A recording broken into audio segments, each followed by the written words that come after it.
বাংলাদেশে বিশ্বকাপ ফুটবল ২০২৬-এর সম্প্রচার এখনও নিশ্চিত হয়নি।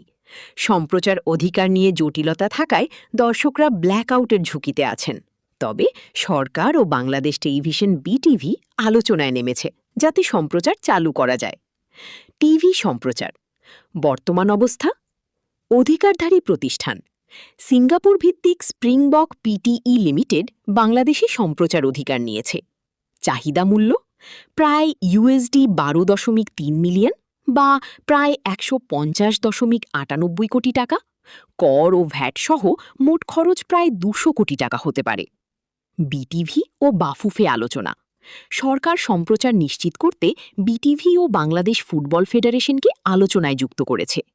ঝুঁকি: এখনও কোনো টিভি চ্যানেল বা ডিজিটাল প্ল্যাটফর্ম চুক্তি করেনি, ফলে বাংলাদেশে সম্প্রচার বন্ধ হওয়ার সম্ভাবনা রয়েছে।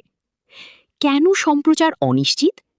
অতিরিক্ত খরচ, বিজ্ঞাপন আয়ের তুলনায় খরচ অনেক বেশি।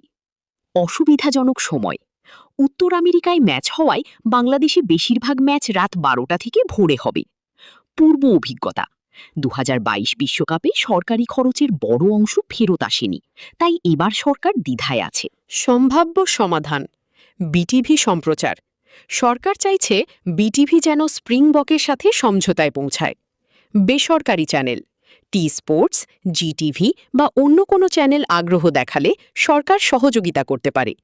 ডিজিটাল স্ট্রিমিং ওটিটি প্ল্যাটফর্মে যেমন টফি বা নতুন কোনো অ্যাপ সম্প্রচার হতে পারে, তবে এখনও নিশ্চিত নয়।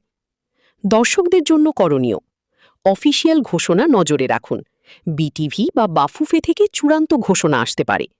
ডিজিটাল বিকল্প খুঁজুন। যদি টিভি সম্প্রচার না হয় তাহলে আন্তর্জাতিক ওটিটি বা আঞ্চলিক নেটওয়ার্কে দেখার সুযোগ থাকতে পারে। সময় পরিকল্পনা করুন। ম্যাচগুলো বাংলাদেশ সময় অনুযায়ী রাত ও ভোরে হবে, তাই আগেভাগে প্রস্তুতি নিন। সাথে থাকার জন্য ধন্যবাদ।